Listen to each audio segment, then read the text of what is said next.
میرا سوال یہ تھا کہ جب ہم مزارات پر جاتے ہیں کسی بزرگ کی قبر پر تو فاتحہ پڑھتے ہیں، دعا مانگتے ہیں، اس کے بعد ہم ڈائریکٹلی اس قبر کے پاس کھڑے ہو کر یہ کہہ سکتے ہیں کہ بابا جی ہمیں یہ دے دو، ہمیں یہ دے دو، کیا ان سے ڈائریکٹلی کوئی چیز مانگ سکتے ہیں؟ اللہ تبارک و تعالی نے اپنے نیک بندوں کو یہ اختیارات دیے ہیں کہ وہ اللہ تبارک و تعالی کی عطا سے جو مخلوق کے اندر دینا چاہیں وہ دے سکتے ہیں۔ صحیح۔ اور یہ سلسلہ نبی کریم صلی اللہ علیہ وسلم کے وسیلے اور توسط سے ہوتا ہے کہ اللہ تبارک و تعالی نے نبی کریم صلی اللہ علیہ وسلم کو مالک و مختار بنایا اس دنیا کا اور جو ہے وہ جنت کا۔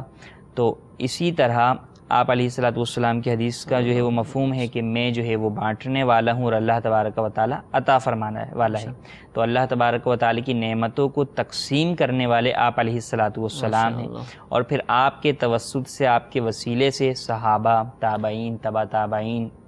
بزرگان دین جو ہے وہ ان چیزوں کے اندر اللہ تبارک و تعالیٰ کی عطا سے، حضور کے توسط سے اس بات کا اختیار رکھتے ہیں کہ وہ کسی مانگنے والے کو اس کی وہ چیز دے دیں۔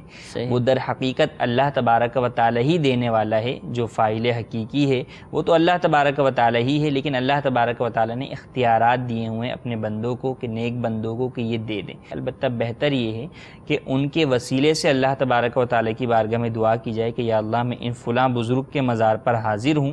ان کے وسیلے سے دعا کرتا ہوں کہ مجھے جو ہے وہ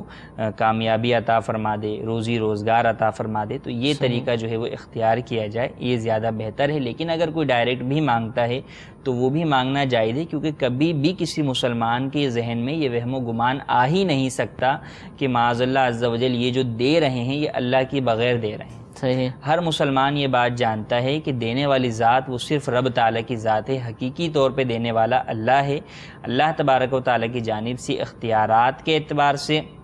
اللہ تبارک و تعالیٰ کی عطا سے، اس کی اجازت سے یہ بزرگان دین جو ہے وہ ہمیں نعمتیں دیتے ہیں، لیکن حقیقتاً وہ اللہ تبارک و تعالیٰ ہی دیتا ہے۔